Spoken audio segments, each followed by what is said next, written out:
Welcome to the Long Range Pursuit Podcast, presented by Gunwerks, where we learn about and share long-range shooting techniques, science, and gear.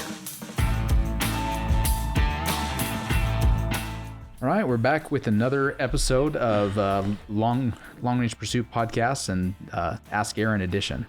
So always good to get you on when we can steal a little bit of your time. Got plenty of BS to share with anybody that wants to listen. Nice to get out of the shop maybe every once in a while. I know that's kind of where your heart lies in the business, but get you in the studio here and there. We've got a lot of questions with the launch of the NXT and the NEXUS rifle system here recently. A lot of questions flowing in. Guys asking, why we put leather on there. I think that's one of the real big ones that's come up.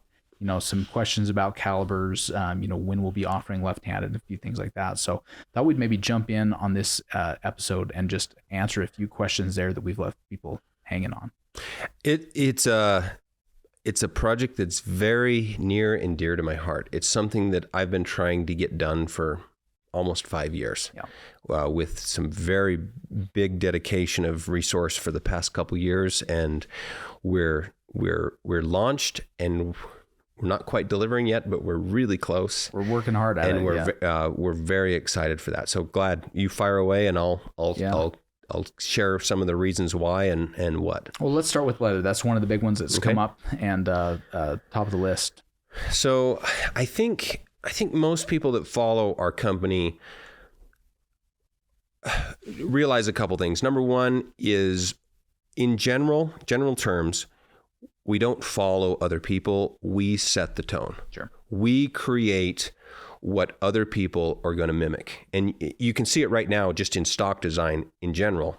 Like literally, I seen the other day, somebody's got an exact duplicate of our Gen 1 Magnus rifle stock with, they put a Macmillan grip on it. Okay. And then they did our flush Picatinny rail. Yeah. And so they've got our negative comb. And then I start seeing people talking about some of the new, Macmillan products, negative comb, right? And you got Altera, you got all these guys that are starting to realize why people buy Gunwerks is because our guns have a different shooting experience. It's not because they shoot better groups. It's like, that's ridiculous. A Ruger American for $300 shoots really good groups most of the time. Right. It's about other things, right? It's about the shooting experience. It's about the quality of the product as it's assembled. It's about the touch points, the level of finish detail. And when it comes to like leading, the most important thing is understanding how something works. Right.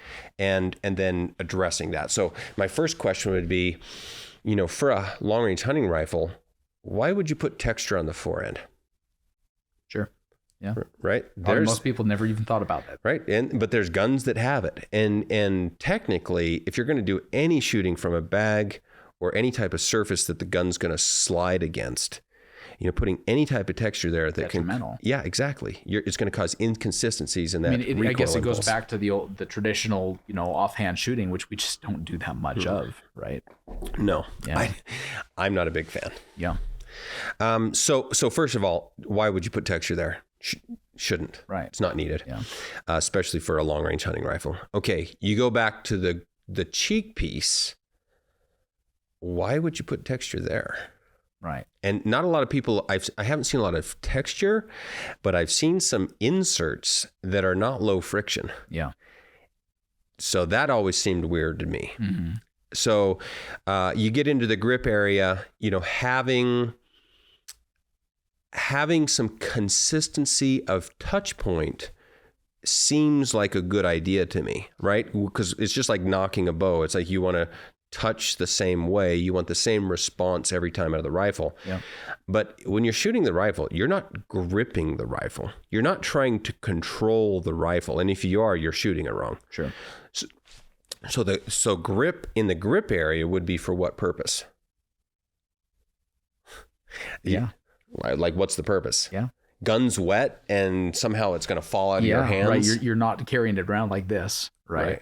So that, again, what my question is, why texture? Now it's there, right? It's a holdover from stippled finish or a checkered finish on gun stocks. Yeah. And you just go back and you say, well, why is it there? Why did somebody do that? In our industry, it's frustrating, but it's also comical, is that people just follow other people. Very few people break out and try to do something new. Sure. And I'll tell you why. It's because you stub your toe and it can crush you. It can destroy you. It can end your business. And there's a lot of work to be done there to convince people that doing something different may actually be better. To sell it's hard, but to actually design it is more work. It's so much easier to just get a Remington clone, bolt shroud and drop it in a Remington clone receiver than it is to try to make a new bayonet style. Sure. Right. That almost broke us 5 years ago when we developed ours. So you ask the questions, why do we do this? Why is it needed? And for me, the touch points on the rifle, right, and how you interface with the rifle are all around the stock. Mm-hmm. And technically, almost all of it's around the comb, maybe a little bit of toe line. I personally prefer to keep the toe line off of, your body. I like to interface that with a bag, put something between me. And then the grip area by the trigger. Yeah. So technically, those touch points are what we touch. It's the grip and the cheek piece. Yep.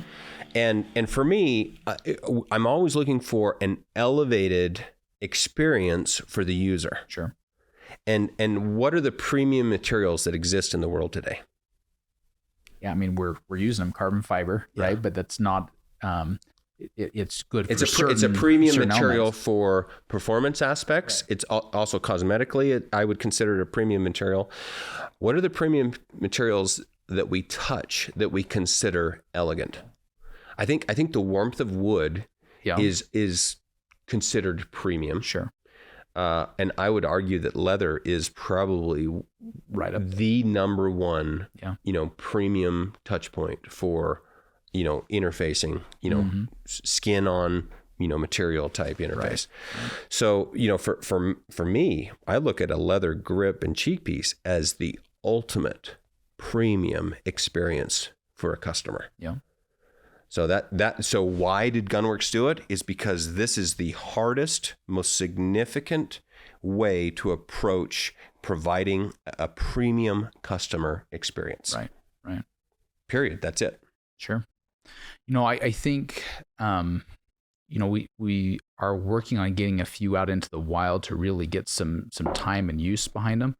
But I think there's some kind of unique aspects to where, I think some of us want to think of a fancy $10,000 rifle as this thing that never gets a scratch on it. But the more we use them and interface with them daily, I think it's almost like battle scars, right? And the one of the coolest stocks we've ever created is our natural flax fiber hybrid with carbon on the skull. Yeah. That rifle stock is so sexy. And we stole that from a $250,000 supercar. Yeah. Like they were doing the same exact thing and I seen it and I'm like, holy smokes, we gotta do that. This is the stuff. Right. And when we produced it, what you get is you get all the structural performance of the carbon fiber, and we actually peek it out in the grip so you even get to see some of it. Yeah. Because visually carbon fiber is striking. But then the bulk of the gun is this natural fiber. It's a flax-based product. It's kind of a unidirectional material. And when you use that gun and you abuse that gun, that natural fiber appearance takes on the same, wear characteristics and battle scars that like a piece of wood has. Yeah. And so every hunt and every trip to the range and every time you shoot it patinas and it ages and it becomes more unique. And some customers that don't realize that characteristics kind of freak out as it changes over time. Sure. But most people realize that that's it. In fact, we even did our metal finish in a kind of a worn patina. Yeah.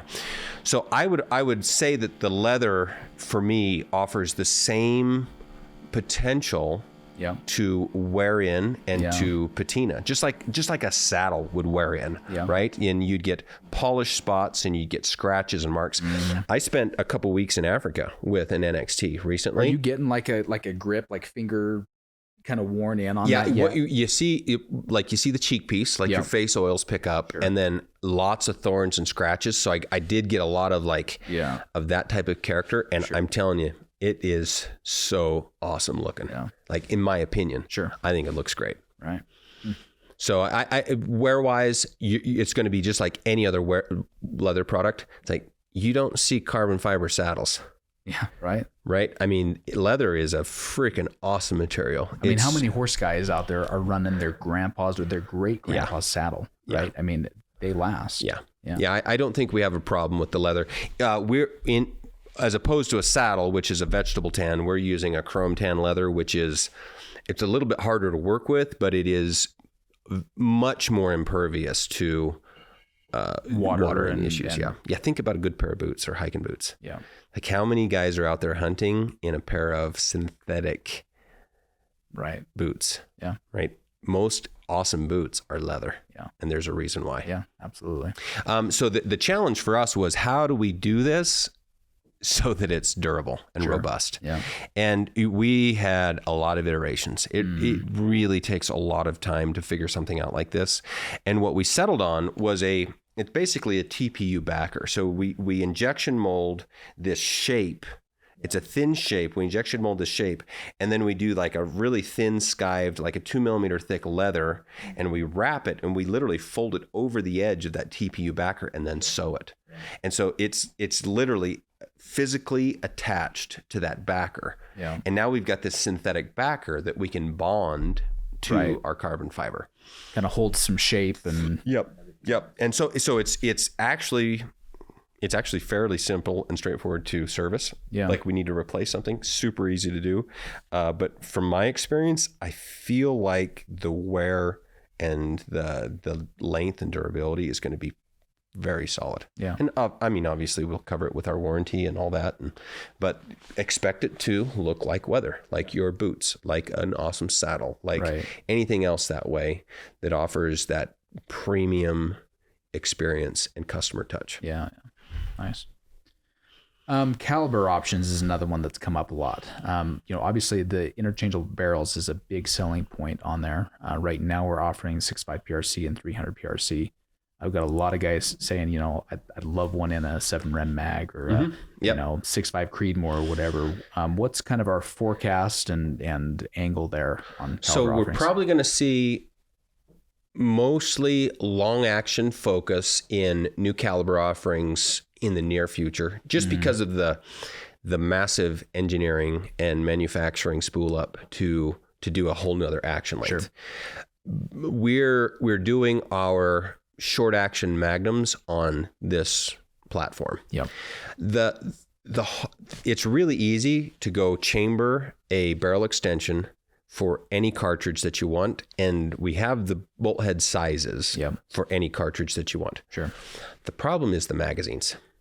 It all because it's cartridge specific, right? Exactly. So we're working really, really hard to make our magazines as universal as possible.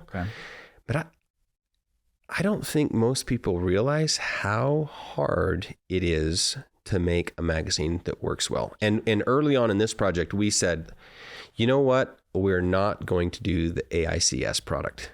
It is not a premium product. We've built enough guns using it. In my opinion, it's a piece of crap. It really is. That's my opinion. Now, a lot of people are going to argue with that. And okay, so you build a gun and you put, 20 hours into tuning and polishing and adjusting that mag and getting this fit to be right and making everything just right. They can work okay. But it's never pleasant. And you have massive restrictions. It's like, what happens when you dump? Like, you can't load from the top. You got to take the mag out. You got to reload that way. I really, really detest them. They tend to rattle a lot, which we get a lot of complaints. Well, yeah, if you understand how they work, they're literally relying on the tolerance between the front of your bottom metal or inside of your mag box and the back. and the tolerance between those two and how it tips, because all it has is a latch in the back. And what a real common failure is, you have a little tolerance stack up because so-and-so's mag doesn't fit in so-and-so's bottom metal, and the mag pushes all the way up and it's supposed to stop and catch on the front of the receiver. Well, what if the tolerance is a little big, then the front sags a little.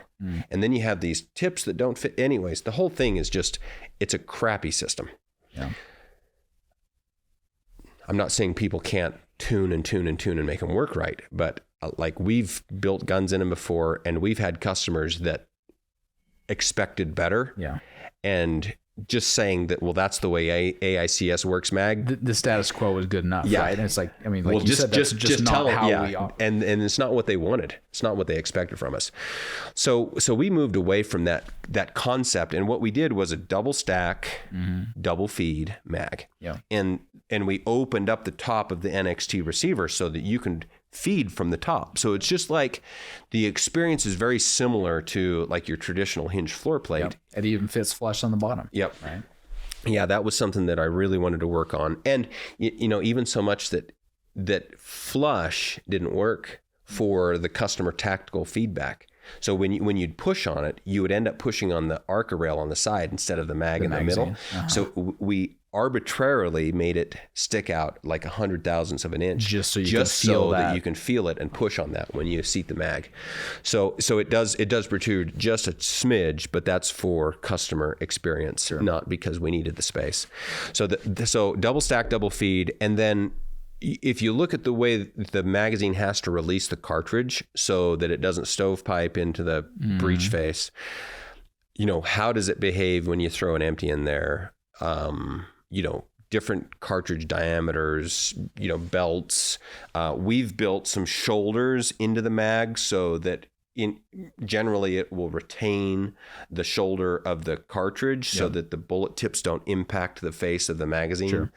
So, and then what we basically do is just move the back end, you know, up and down to fit the cartridge length. So you take all those parameters in there. You can't just make a Magnum cartridge mag and just throw anything in there. Bend the feed lips to make it work. We're machining these from aluminum. They're specific to the cartridge, and it's just not easy to duplicate. And every cartridge behaves differently in the way the bullet balances and how far it projects. So what we're going to do is put the 6.5 and the 300 PRC out. Yeah. We've got those magazines optimized. They're working awesome. They're slick. They're actually a very great feeding, loading, ejecting, like all of that experience is great. Yeah. There's a few cartridges that we keep checking to see if they'll work in those mags. For example, like in the 300 PRC, that's based on that 375 Ruger case. So we're looking, does the 7LRM work there? Does the 375 Ruger work there? And a couple iterations of the 300 PRC, the Ruger wouldn't work. A couple of the last changes we made, it looked like the 375 Ruger would work. We need to go through and test different bullets, you know, some different seating lengths, and just kind of see if it's there, or if we're gonna have to change the follower or some small minor adjustment to make it work. But the goal would be, once those two are out and we're pushing them, is we focus on what's the next cartridge. I think probably like the 28 Nosler would be a focus for us to try to get a magazine that is optimized for that cartridge. And then we could go from there with like obviously the 7 Rem mag or others. Obviously we're a 7mm company, so to have a flagship product not have a 7mm, pretty odd, kind of painful. But we'll get there. The coolest thing is we've tried to set this up to run Hornady ammo. You know, we've run into problems with supply chain on ammunition recently. And for us, you know, focusing on those two cartridges that have good SAMI spec chambers that are suitable for long range, you know, systems, and to have some awesome factory ammo available. I think that enhances perhaps that initial cartridge selection that we have. Yeah. I mean, obviously, you know, current times being excluded, having off the shelf ammo available is a pretty awesome advantage there. Well, and you know, our ammo is really, really expensive, and Hornady's ammo offers a lot of value for a lot less money. Yeah, no doubt. You just, one thing we've noticed is just watch your lot numbers. And if you're inside of a lot, you have really great performance. If you get a different lot, sometimes you need to adjust your ballistics for a different speed. Easy to deal with, with a little bit of knowledge and understanding. Right. So you mentioned action length. Obviously, these are all built on a long action. Will that stay the same as we start throwing in a 6.5 Creedmoor or whatever else? It's just controlled on the product roadmap. We are going to make a left hand and we are going to make a short action. Yeah. I just don't know if we're going to do it right away. There's so many products that I have to get out of my head or I'm going to lose it. One of the really cool products that we want to do is going to start with a short action. Mm-hmm. And so we've got a short action product. It is an ultra lightweight product, basically resurrecting our Helios brand that we've created a long time ago, representing kind of that ultimate mountain, compact product. I have to get this product done. It's driving me nuts. We're going to focus on that one. Yeah. And what that'll do is it will drive us to, finish those magazines, with our technology and our system. And then once that's done, it will be a lot easier to incorporate back into an NXT that is a short action length. Gotcha. So that's kind of the schedule on short action. Sure. Makes sense. Okay. Some repeatability on barrel change. That question's come up quite a bit. Obviously everybody's learned, you start changing things, you take a scope off, you put it back on, usually you got to re-zero that scope. It's going to be close, but it's not always the same. Swapping barrels, have we done any testing and what are we finding there? Yeah. So first thing I want to say is the design criteria for this product was not a takedown product. Right. This is not designed to be a takedown rifle system where you break it into pieces, you travel to an event, you put it together and aim it at an animal and shoot it. That's not what we've done. Our goal was, can we enhance the barrel joint and make it better than Remington 700 clones? Yeah. In other words, can we get better intrinsic performance by changing a few parameters of this barrel mechanism? Sure. So that was a goal. Making the product easy for the user to service, whether the barrels wore out or whether he wants to try different caliber. Mm-hmm. Now that was a design parameter and requirement. So in my opinion, as an engineer and a designer, a 0 point of impact shift, barrel in and out, is not a requirement for this product. Sure. A 0 point of impact shift while the barrel is installed is a requirement. Right. So with that being said, it looks like in the few early tests that we've done, you can expect sub MOA, on and off performance. Okay. Not paying that much attention, just change it out, put it together, put it back together, shoot it, sub MOA. It looks like if you're really meticulous and apply all the right torques and all the same procedures, you have to have tolerances so that it's nice to assemble. Mm. Well, those tolerances give you the ability to... some variability in the... Yeah. So, anyways, you apply that stuff. It looks like you can get pretty close to half minute, but I would probably put a stamp on it and say this is a minute of angle. Sure. Or just slightly sub minute of angle type repeatability on and off. So say you end up with a 300 PRC and a 6.5 PRC barrel, right? I mean, I guarantee most guys it's going to wear the 6.5 PRC barrel 90% of the time because it's way more fun to shoot, right? And it's great for anything other than really big game. So, maybe you got a moose hunt, you swap it out, throw the 300 PRC on there, go do your moose hunt, go back home, put the 6.5 PRC back on because you got a late mule deer hunt coming up or whatever. Like you're probably going to want it. I mean, you will want to check zero, right? Absolutely. You're probably going to see it within a minute. If you have a gun in your gun cabinet that's a proven performer that kicks butt, and you're going on a high country mule deer hunt, you're always going. Are you going to check your zero before you go? Always. Yeah. So it's not like it's going to add extra steps because that's there. Yep. So, but just to be clear, our intention wasn't 0 point of impact shift because guess what? If it was, it would be. Yeah. Right. That if that's one of the design criteria, it would be. Now we have this technology will become a takedown product. Sure. There will be a product in the future roadmap down the road. Right. And at the pace that we go, it's going to be down the road. Yeah. But there will be a product that is designed to be a takedown product. Now, I'm not sure how you do that without connecting the scope to the barrel. Sure.